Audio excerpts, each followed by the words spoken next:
चलते रहने की अजय पिछले 4-5 सालों से अपने शहर में होने वाले मैराथन में हिस्सा लेता था, लेकिन कभी भी उसने रेस पूरी नहीं की थी।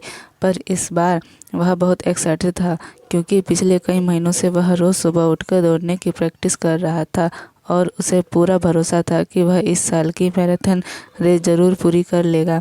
देखते ही देखते मैराथन का दिन भी आ गया और धाई की आवाज़ के साथ रेस शुरू हुई। बाकी धावकों को तरह अजय ने भी दौड़ना शुरू किया। वह जोश से भरा हुआ था और बड़े अच्छे ढंग से दौड़ रहा था, लेकिन आधी रेस पूरी करने के बाद अजय बिल्कुल थक गया और उसके जी में आया कि अब वहीं बैठ जाए। वह ऐसा सोच ही रहा था कि तभी उसने खुद को ललकारा, रुको मत अजय, आगे बढ़ते रहो। अगर तुम दौड़ नहीं सकते तो कम से कम जॉगिंग करते हुए आगे बढ़ सकते हो, आगे बढ़ो। और अजय पहले की अपेक्षा धीमी गति से आगे बढ़ने लगा। कुछ किलोमीटर इसी तरह दौड़ने के बाद अजय को लगा कि उसके पैर अब और आगे नहीं बढ़ सकते। वह लड़खड़ाने लगा।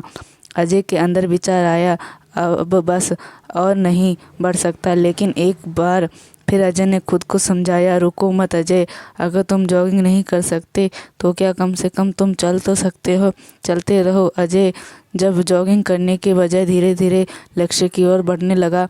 बहुत से धावक अजय से आगे निकल चुके थे और पीछे जो थे वे भी आसानी से उसे पार कर रहे थे। अजय उन्हें आगे देने जाने के अलावा कुछ नहीं कर सकता था। चलते चलते अजय को फिनिशिंग पॉइंट दिखने लगा, लेकिन अभी तक अचानक से लड़खड़ा कर गिर गया। उसके बाएं पैर से नसें खिंच गई थी। अब कुछ भी हो जाए मैं नहीं बढ़ सकता। जमीन पर पड़े पड़े अजय के मन में ख्याल आया, लेकिन अगले पल ही वो जोर से चीखा, नहीं, आज चाहे जो हो जाए मैं ये रेस पूरी करके रहूँगा। ये मेरी जिद है।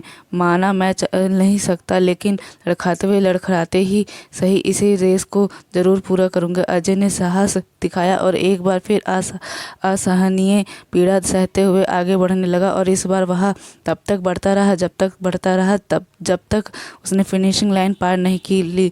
और लाइन पार करते ही वह ज़मीन पर लेट गया।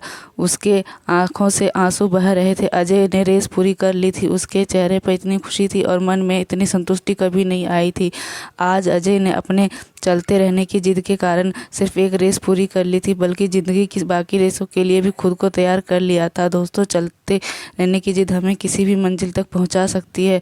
बाधाओं के आगने पर हार मत मानिए। ना चलते हुए भी कई बार कंडीशन ऐसी हो जाती है कि आप बहुत खुद कुछ नहीं कर सकते, पर ऐसी कंडीशन को कुछ ना करने के एक्सक्यूज़ मत बनाइए। घर में मेहमान हैं, आप आध घंटे नहीं पढ़ सकते, कोई बात नहीं, 2 घंटे पढ़िए। बारिश हो रही है, आप 10 कस्टमर से नहीं मिल सकते, कम से कम 2-3 से तो मिलिए।